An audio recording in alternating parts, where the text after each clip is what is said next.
liebe Zuschauerinnen, Dear viewers, dear listeners, welcome to The Standpoint, the forum for discourses on current events. Today with the second part of the series on the topic, The One Who Sows Wind Will Harvest Storm, Climate Collapse and Reincarnation, or God is Not Mocked. Wake up, the voice calls us.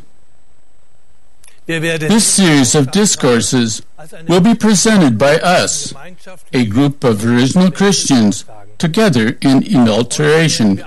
Today we make a detour into the history of the Church, which clearly shows us where many of the influences and concepts of the nations in the Western world come from. The previous discourse ended with a statement that today there are still records that have been passed down that verify that at the time of Jesus, reincarnation was anchored in the popular belief as a part of the ancient knowledge of mankind. Unfortunately, only fragments can usually be found in various apocrypha, that is, scriptures outside the Bible, and only a few passages in the Bible, but they do exist. First, we want to cite a passage that we can still find in the Bible today, which has to do with reincarnation only at a second glance. In the letter to the Galatians, it says, for instance, "Do not be deceived. God is not mocked. For whatever one sows, that will he also reap." Here, the law of cause and effect of sowing and reaping is clearly indicated. This means that what we burden ourselves with in this life, in the way of sinful, all too human behavior, our sins against God's law of love and unity, we have to make amends for in this lifetime or also in future incarnations, or expiate in the worlds of the beyond, the purification planes. The criteria that can help us to recognize and clear up our wrongdoings are the 10 Commandments of God through Moses and the Sermon on the Mount of Jesus of Nazareth. Weitere Informationen aus der Geschichte. Further information from history can be verified in many books on the topic of reincarnation. In the book Reincarnation, Life's Gift of Grace, we can also find several primary texts on the topic. There it says, for instance, the Jewish religion scholar Shalom Ben Chorin writes, apparently the concept of reincarnation was a popular belief in Judaism at the time of Jesus. So people thought Jesus was one of the old prophets who had come again. We want to repeat this important statement. Apparently, the concept of reincarnation was a popular belief in Judaism at the time of Jesus. So people thought Jesus was one of the old prophets who had come again. And Shalom Ben Chorin refers to the passage in the Bible, Luke chapter 9, verses 8 and 19. We want to quote verse 8. It says there, "It was said by some that Elijah had appeared, and by others that one of the prophets of old had risen." And in Luke chapter 9, verses 18 and 19, it says, "Now it happened that as he was praying alone, the disciples were with him. And he asked them, 'Who do the crowd say that I am?' And they answered, 'John the Baptist, but others say Elijah, and others that one of the prophets of old has risen.'" End of quote. Jesus refers to this in the Gospel of Matthew. Here it says in Matthew chapter 17, verses 11 to 13, Jesus answered, "Elijah does come, and he will restore all things. But I tell you that Elijah has already come, and they did not recognize him, but did to him whatever they pleased. So also the Son of Man will certainly suffer at their hands." Then the disciples understood that he was speaking to them of John the Baptist. And in the Talmud, the important Jewish scripture that interprets the Bible text, insightful notes can often be found that imply a belief in a journey of the soul or reincarnation, for instance. The remark, Mordecai, that is Samuel, Shalom ben Shorin writes, here it wants to say that the Jew Mordecai, the uncle of Queen Esther, was a rebirth of the prophet Samuel. In the Bible in the Gospel of John, chapter 9, there is a passage about the healing of a blind man. On the way, Jesus saw a man who had been blind since birth. And his disciples asked him, Rabbi, who sinned, this man or his parents, that he was born blind?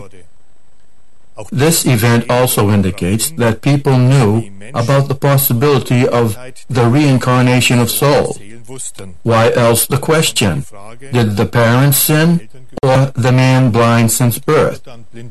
Anyone who asks this assumes that someone could have created causes already before his birth, that is, in an earlier life, causes that are now coming into effect. These are only a few examples from the Bible. There are more. However, many a thing can be found outside of the Bible. In the Pistis Sophia, an apocryphal gospel from the 2nd century, for instance, it has been passed down how Jesus speaks about the incarnation of a soul in a new human body, that the soul literally drinks from a cup, the drink of forgetfulness. The reason for this is clear. The person should concentrate on the task in this life on earth, and not be burdened thereby with specific memories from past lives on earth. Because everything from those times that has not yet been dealt with will come to the person in another form at the right time. Interesting is also a letter from Jerome, the compiler of the Latin Bible that is binding in the Church. He wrote about the early Christian teacher of wisdom, Origen, that according to his teachings, people's souls change their body with every descent onto the earth. The pre-existence of the soul was also part of the knowledge that Origen, who lived in Alexandria in the 2nd and 3rd centuries, taught. He had access to the famous library there, and thus also to old texts and scriptures that later went up in flames when the library burned. Even the Bishop of Alexandria, Bishop Cyril, reported, and I quote, "For he, Origen, said that souls exist before bodies, and lapsed from holiness into evil cravings, and fell away from God." End of quote. And the Patriarch of Alexandria, Theophilus, knew that Origen taught, quote, "The souls were repeatedly shackled to bodies and again separated from them." Dear fellow people, when you search in the official doctrinal declarations of the Catholic Church, for example, in Neuner Ross, the teaching of the Catholic Church, for doctrinal statements by Origen, you make very astonishing discoveries. Check it out for yourself. In the official doctrinal declarations of the Catholic Church, you find, for example, the dogmas against Origen's followers that are still valid today, which only verify that into the 6th century the belief in an immortal soul and its pre-existence was a widespread popular belief. Yes, that entire peoples and countries lived according to this spiritual knowledge and strongly rejected the new Catholic obscurantism. We quote the article of faith prescribed by the Church found in margin note 199 pertaining to the Church Council of Constantinople in 543, in which the spiritual truth regarding reincarnation and the pre-existence of the soul is simply made into something diabolic through arbitrariness, spiritual ignorance, and an unscrupulous claim to power. It literally says, if anyone says or holds that human souls have had a previous existence, that is, that there were previously minds and holy powers, and have had their fill of the beatific vision, and have turned to evil, and thus grown cold to the love of God, and are thus called souls, and in punishment have been banished into bodies, anathema sit.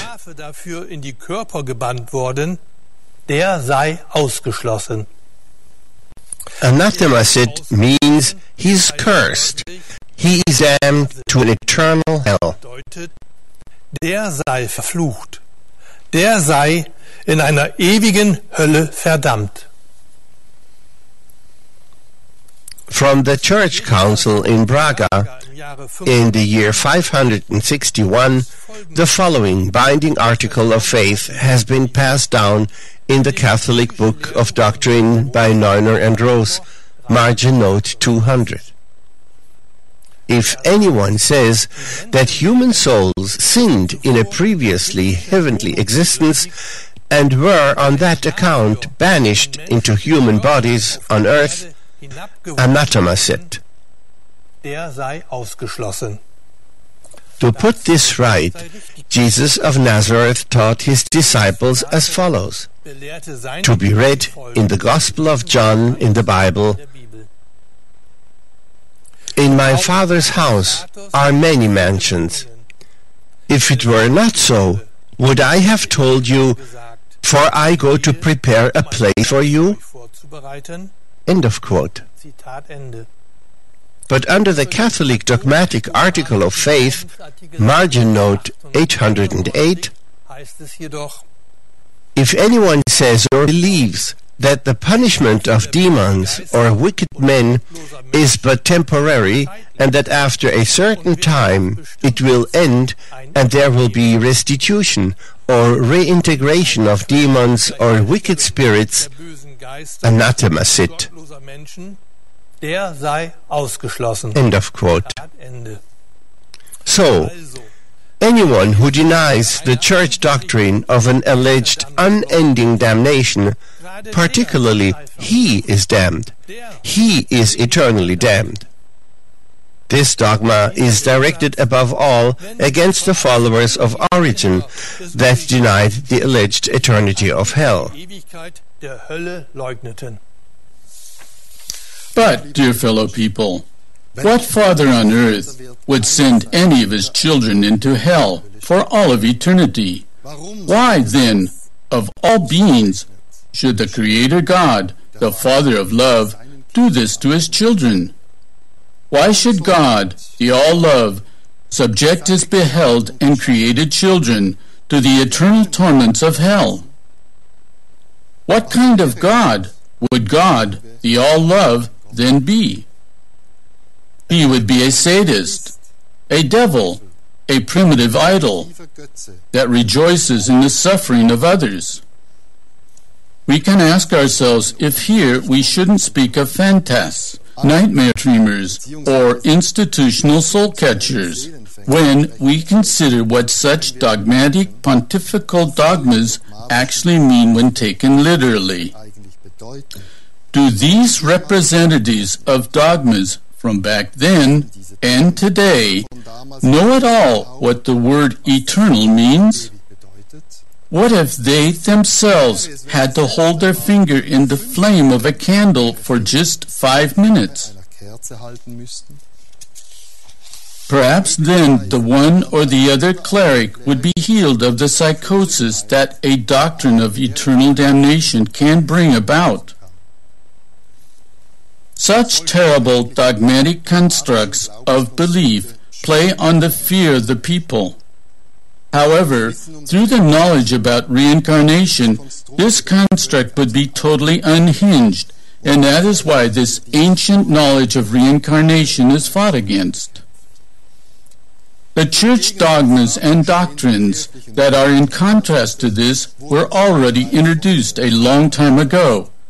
But what is relevant to us until today is that they were pushed through with a brutal force and the execution of the death penalty, and they are valid for all believers until today. Official recorded history points out that the most brutal methods were used to eradicate mankind's ancient knowledge of reincarnation. War, inquisition, torture, and murder of thousands of dissidents, all the way to genocide. The priests and inquisitors didn't stoop at any anti-Christian methods, so that this ancient knowledge about reincarnation had to yield before the doctrine of eternal damnation and the eternal torments of hell. At this point, may we ask, here, who is anti-Christian? And here, who is blaspheming God? Wake up! The voice calls us. Anyone who knows the teachings of the Nazarene knows that Jesus of Nazareth, the Prince of Peace and pacifist, rejected all forms of violence. Therefore, logically, the one who thinks and acts differently serves the one who is against Christ. That is, Antichrist. We could also say the Antichrist. Wenn man diesen Gedanken konsequent weiterdenkt, when we consistently pursue this thought, perhaps more questions come to mind. Where do the institutional, immensely rich churches found guilty of robbery, murder, deceit, warmongering, and slavery stand today? Are they in the following of Jesus of Nazareth, or do they go by the mammon, which would mean the Antichrist?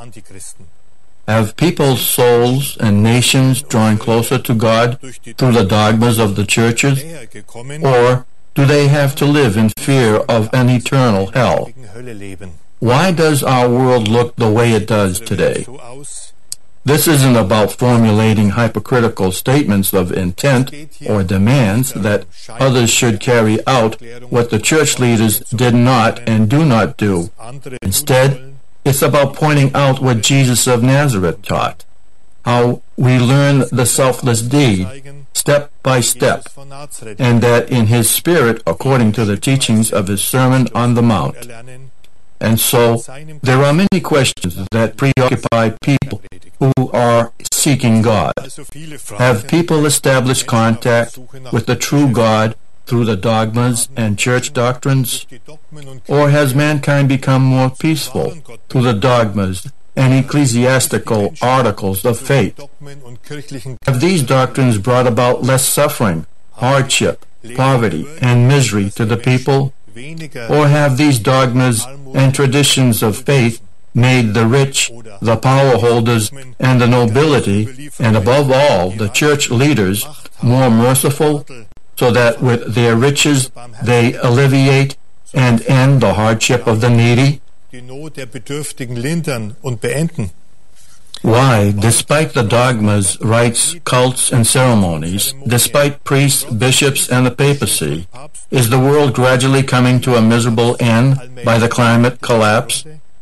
Dear viewers, dear listeners, after what we've presented until now, I think the answers to these questions are self-evident. As the saying goes, what's of no use makes no sense. Let's come back to the history of the Church and realize that the history of the Church blatantly demonstrates how extremely brutally and ruthlessly the teachings of Jesus of Nazareth were falsified by the power-obsessed caste of priests. It newly formed under the name Catholic against early Christianity, which at the time was alive and flourishing. And it went against the teachings of Jesus of Nazareth and his followers, who strove for equality, freedom, unity, brotherliness, and justice. In the history of the Church, it was primarily all about the claims to power of a caste of priests against whom Jesus of Nazareth also fought in his time, and how these claims to power can be carried out toward the people. In addition, history points out that later, various sinful priestly organizations also introduced the doctrine of an alleged eternal damnation, under which millions of people still suffer today, because their souls were poisoned over the course of centuries, and they had the belief in an alleged punishing God drummed into them. There is even a medical term for psychic disturbances caused by the Church.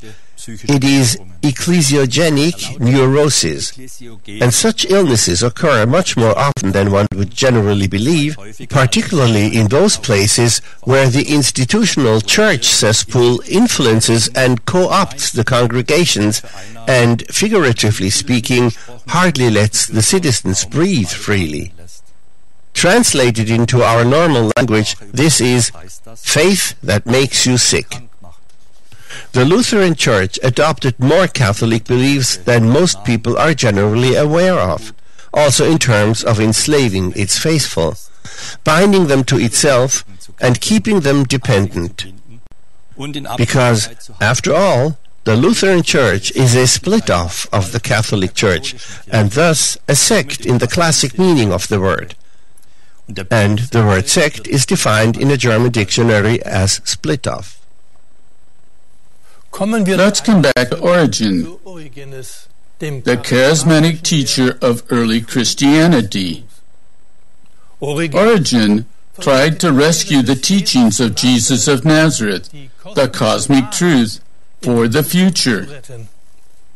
For instance, the teaching of the pre-existence of the souls, namely, that God is in the very basis of the soul, and thus we do not need any priests as intercessors, and that the spiritual truth of the rebirth of souls in a human body could gain access in mankind's awareness and spread worldwide. This knowledge was already brutally opposed during the persecution of Christians under Emperor Decius in the year 250. Several years later, Constantine became the Roman emperor, and since then, imperial rule and Catholicism have been linked. The teachings of Jesus of Nazareth were perverted more and more into the total opposite, and since this time, the most horrible crimes, wars of extermination, and mass murders of minorities were described as being allegedly Christian, while earlier no soldiers were accepted into the early Christian communities because pacifism was advocated. This fundamentally changed in the following time, and it became obligatory for church Christians to serve in the army as soldiers. Christianity was distorted into a state church. Afterward, the goal of the new power church, which now cooperated with state leaders, was to eradicate everything that did not subjugate itself to the new obscure Catholic worldview. Toward the end of the 4th century, the writings of the great early Christian teacher of wisdom, Origen, had already been falsified or systematically destroyed by Catholic rulers. This is church history, and also the seed of Catholic so-called dignitaries, who primarily caused the ramifications that we are feeling today. This includes, in my opinion, also the impending climate collapse, but more about that later. In the year 543, Emperor Justinian had Origen's teaching damned, which can unequivocally be read by anyone in Catholic dogmas and sentences of condemnation, some of which we've already presented. But the truth from the heavens cannot be permanently silenced. nicht auf Dauer zum Schweigen gebracht werden. Dear fellow people, there are not few contemporaries who sense, respectively grasp and recognize that today we are living in a turn of time. Ever more people are awakening spiritually and turning away from the institutional hocus-pocus. Many spiritually matured people open up for the messages and revelations from the spiritual divine world, just like back then through the great prophets of God. Through the prophetess and emissary of God for the present time, Gabriele, who is known worldwide, Christ himself revealed the following regarding rebirth and reincarnation. It is in the great work of Revelation, "This is my word, Alpha and Omega," the Gospel of Jesus. On pages 156 and 157, as long as the sinful world exists and souls live within the wheel of reincarnation, the incarnation of earthbound souls will still be possible. They lay aside their old garments, the old bodies, and slip once more into new garments, into newborn bodies. However, they repeatedly bring with them into the new garment the sins which they did not clear up in previous incarnations, nor in the spheres of purification. A soul cannot enter higher and more light-filled spheres until it has settled, through repenting, forgiving, asking for forgiveness, and clearing things up, what it has inflicted upon itself. When in the course of the turn of time, which extends over great periods of time, a soul has not cleared up in the earthly garment what it has inflicted upon itself, it will no longer be able to incarnate after that. It will then have to endure as a soul in the spheres of the souls what it could have cleared up, possibly in years, while in the earthly garment, for it will no longer be assigned a new body, because the light will then dwell on the earth, and for the time being, the shadows will no longer have access there. End of quote. And in another place it says, starting on page 751, about death, rebirth, and life, I, Christ, explain, correct, and deepen the word. The one who dies in sin will have no rest, because in the spheres of purification at the latest, the sin becomes a piercing pain. If in this incarnation the soul has not expiated the sins which it brought with it, but continued to add to them, then it continues to be bound to the wheel of reincarnation, and will be drawn by it into another incarnation, since it could not rise because of the burden, the sin. Every sin matures according to predetermined laws, and then pushes to be expiated. As long as the soul clings to the wheel of reincarnation, it continues to be drawn to the earth, because there it has the opportunity to clear up in a short time what is still earth-heavy, that is, earth-rooted. A soul can have several or even many incarnations behind it. This can continue until all the sins have been expiated, which repeatedly draw the soul to earth, because the soul is still rooted in the earth. When a soul debt bursts open in the spheres of purification, this can be a fiery furnace for the soul in which it languishes. In the heat of the sin, which has burst open and which hurts the soul just as wounds on the physical body hurt the person, many souls recognize that as a human being on earth, they could have the opportunity again to expiate this debt, and other still latent sins as well.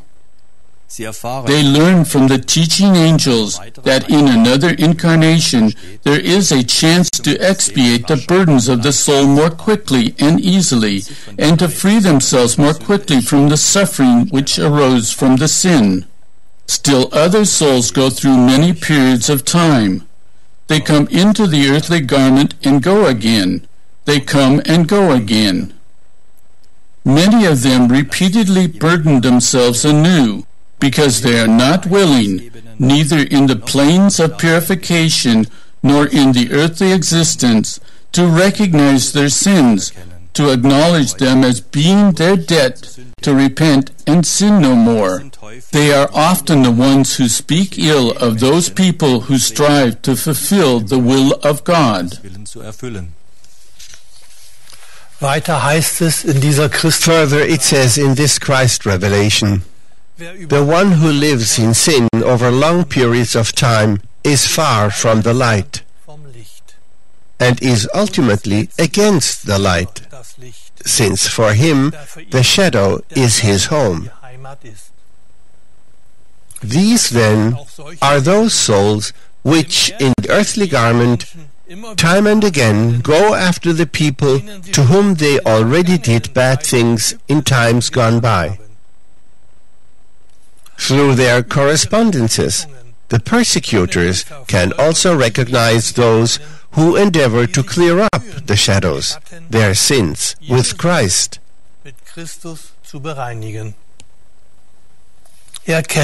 Recognize that on this side of life many incarnated souls, that is, human beings, encounter their victims from past times in other human beings. With this, they are given the opportunity to recognize themselves and turn back. The one recognizes, repents, and, as a soul, gradually enters life and does not come back again. The other soul comes back into an earthly existence because it has not made use of its former incarnations and has again sinned.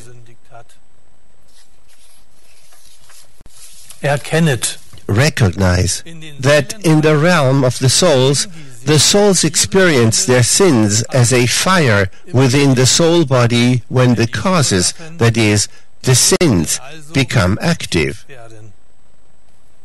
It is similar to the earthly existence when the causes come into effect and the person has to endure blows of fate and illness. But in the spheres of purification, the soul experiences the effects of the sins much more painfully than if it has to expiate and endure them as a human being in the earthly garment. For the one who in the earthly garment repents and endeavors to give his sins over to me, the Christ, and to leave them in me, the one who lives in me and sins no more, enters the eternal, pure, spiritual life. The wheel of reincarnation no longer revolves for him. He is released from death and birth, because the soul has again become the being from God and lives in the center, in God. End of quote.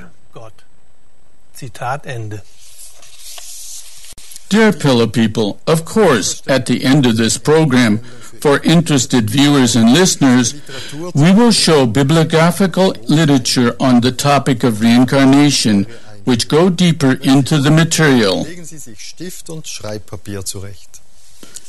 When you know that a person's soul lives eternally and frequently comes back into a new human body on earth, in order to make amends for, to clear up the sinful aspects with which it burdens itself, then it becomes more than clear how far the institutional churches have moved away from the ironclad laws of God, the Ten Commandments and the Sermon on the Mount of Jesus. Did they simply brazenly drape themselves with the cloak of Christianity in order to bind those all too naive people to themselves who don't dare question this? Jesus of Nazareth taught that faith alone is not enough. He spoke very clearly about the house on the rock. I quote, "Everyone then who hears these words of mine and does them will be like a wise man who built his house on the rock. and the rain fell, and the floods came, and the winds blew, and beat on that house. But it did not fall, because it had been founded on the rock. And everyone who hears these words of mine and does not do them will be like a foolish man who built his house on the sand. And the rain fell, and the floods came, and the winds blew, and beat against that house. And it fell, and great was the fall of it. End of quote. If faith alone were actually enough, then no priests, no pope, no stone churches, no ceremonies, dogmas, rites, and cults would be needed. Then everyone could simply merely believe. Let us ask ourselves, in whom then should people actually believe? In God or in the church with its priests, pastors, and theologians? Anyone who has Christ and his teachings close to his heart, and anyone who lets the stated facts have its effect on him, will easily be able to grasp that the church doctrines reduce themselves to absurdity. Of course, everyone should believe whatever he wants. Freedom of religion is highly rated in the constitutions of many countries. But when institutions not only lead their faithful astray, but over longer periods of time also harm the Mother Earth through their dogmatic beliefs that impact society, all the way to climate collapse, then followers of Jesus of Nazareth will point out this deceit to the nations. They clarify that all this has nothing to do with the teachings of the Nazarene. Followers of Jesus of Nazareth are always for life. Dear viewers, dear listeners, let us realize the following. The interpretation of the words in the Bible prescribed by the churches over the centuries, subdue the earth, leads, as we can presently see, to the end of mankind. We can also say that the bestial behavior of mankind against the animals and against nature is bringing the end result, climate collapse. And in broad segments of our Western civilization, this behavior, as we already pointed out, is directed or at least influenced by church indoctrination. Do not be deceived. God is not mocked. For whatever one sows, that will he also reap. These words were passed down from the Apostle Paul. I am convinced that climate change has its primary origin in the Catholic Church's doctrines that hold life in contempt and that over the centuries were drummed into the people with fire and sword. This includes subjecting all animals exclusively to the so-called use of people, which meant and means to subject them to the unconscionable ego man, who wants to push through his advantage and profit against the wise laws of nature and against the knowledge of the unity of all life. And whoever rebelled against this during the past centuries was eradicated.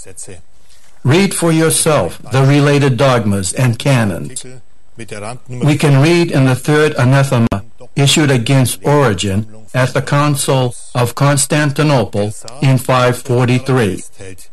If anyone shall say that the sun, the moon, and the stars are also reasonable beings, let him be anathema. Only few courageous scientists find clear, fitting words for this that do justice to the extent of the ultimate tragic human disaster.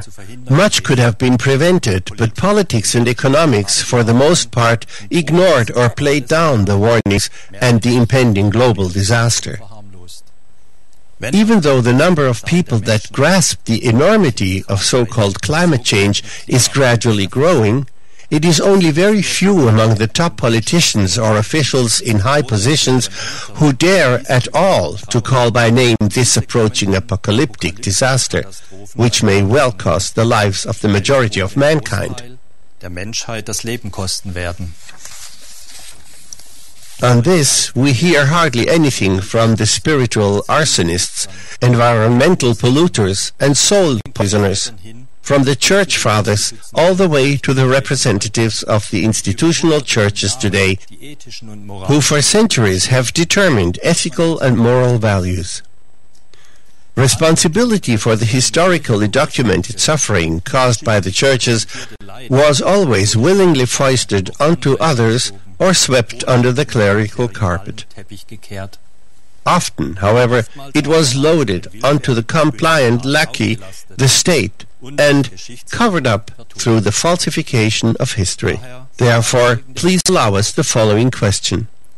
Who actually names the names of those in the churches, in politics and economy, who have set the course for the destruction of the environment, and still do, and thus are ultimately responsible for the staggering sacrifices of people, animals, and the irrevocable destruction of our natural resources? Who was it yesterday? Who is it today? Who continuously condoned and blessed all state and social violence against nature and the animals?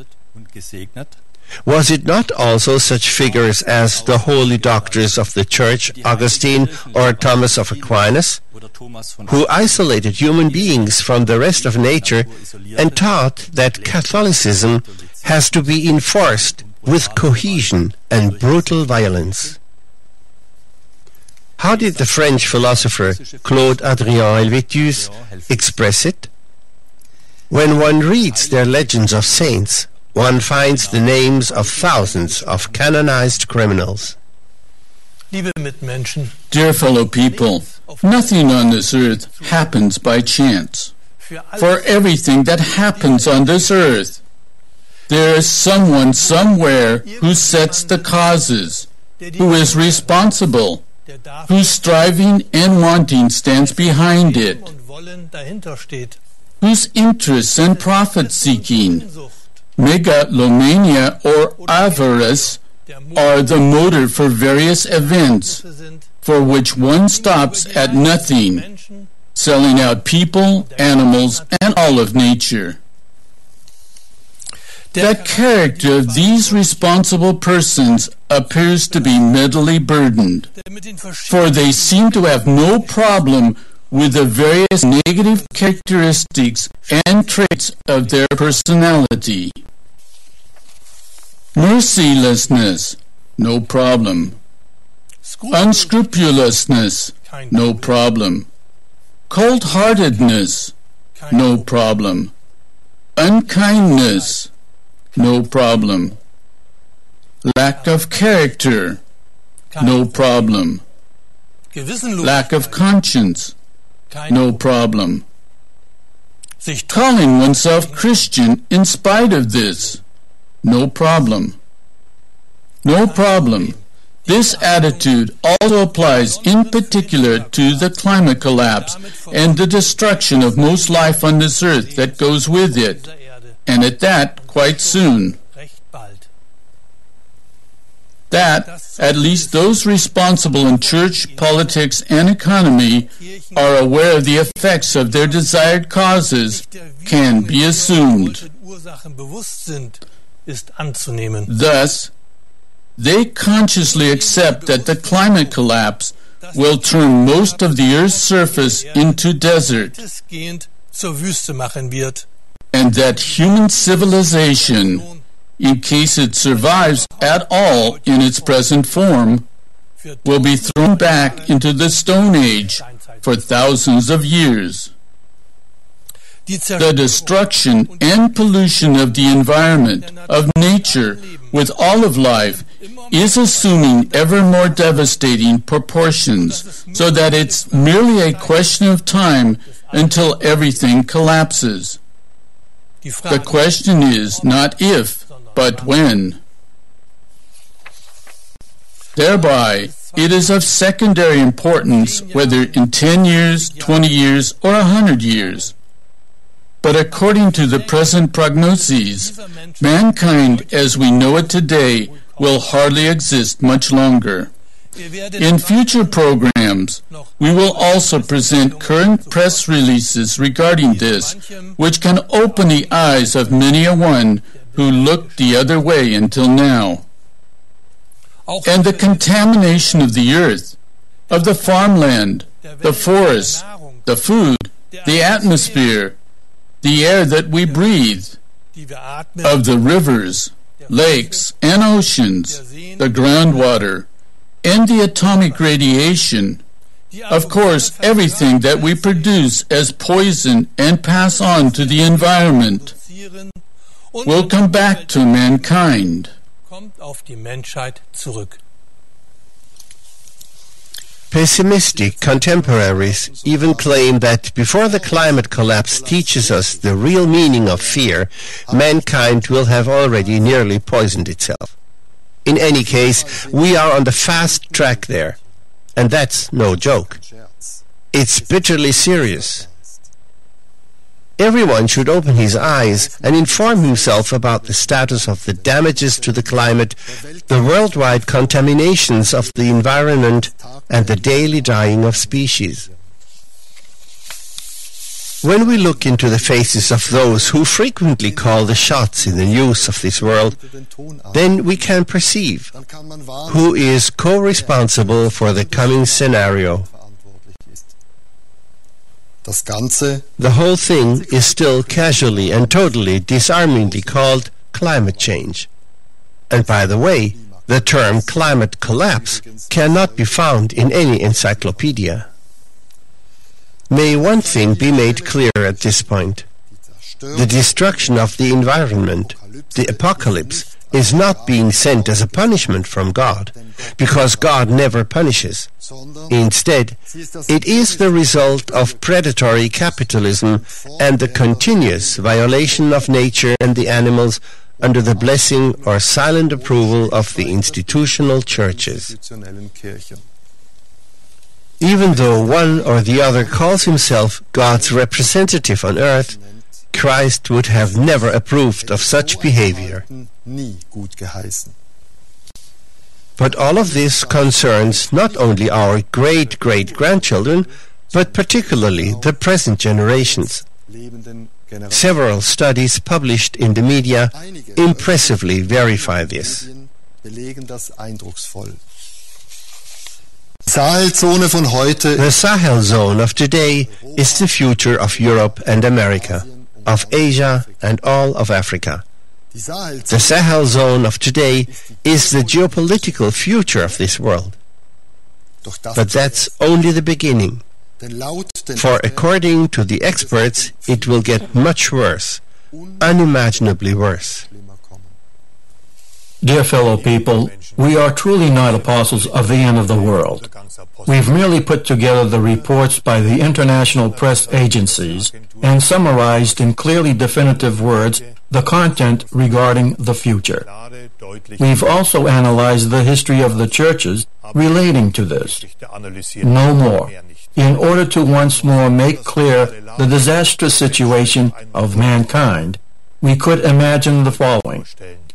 All of mankind is sitting on a thin branch, where all are busily and industriously carrying on commerce, and thereby sawing, milling, boring, exploding, poisoning, eradicating, and destroying.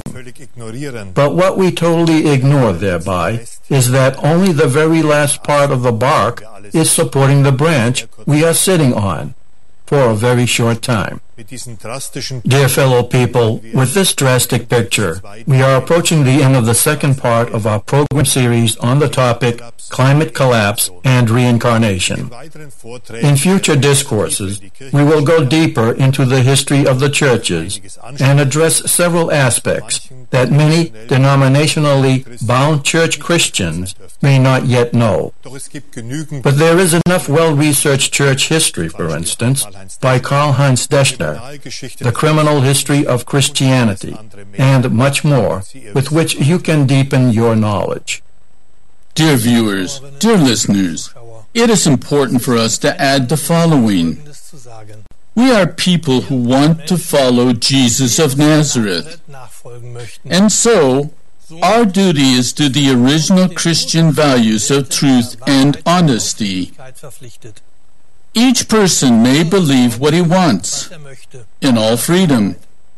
But whatever is not Christian should not call itself Christian.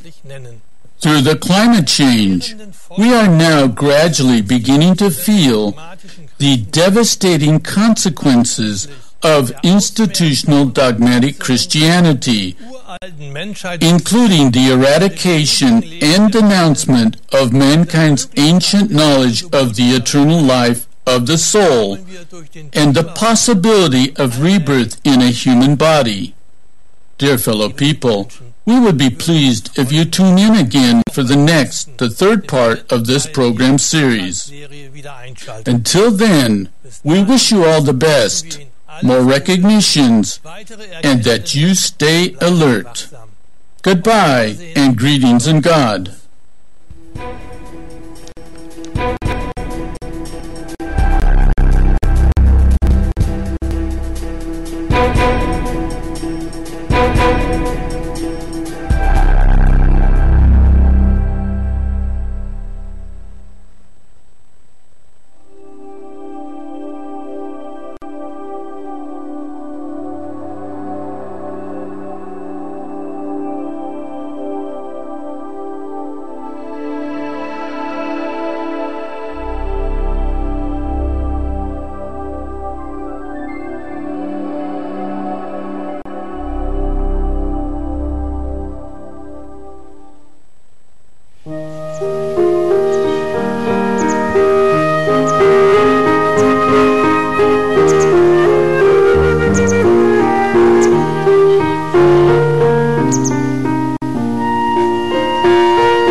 Wir freuen uns, dass wir immer wieder Zuschriften. We are very glad to frequently receive letters from you, dear viewers at your televisions and dear listeners at your radios. Many people feel themselves addressed by the Free Spirit and tell us that they wish for a community in which they can talk about the contents of our programs among like-minded, spiritually interested people, or in which they can watch the many different programs together. Our experience is that a small circle of people meeting in private, a small prayer circle, often brings out the best spiritual atmosphere, where each person can express in a totally free and informal way whatever moves him at the time, and where he can take the pending steps that lie before him in a totally free way.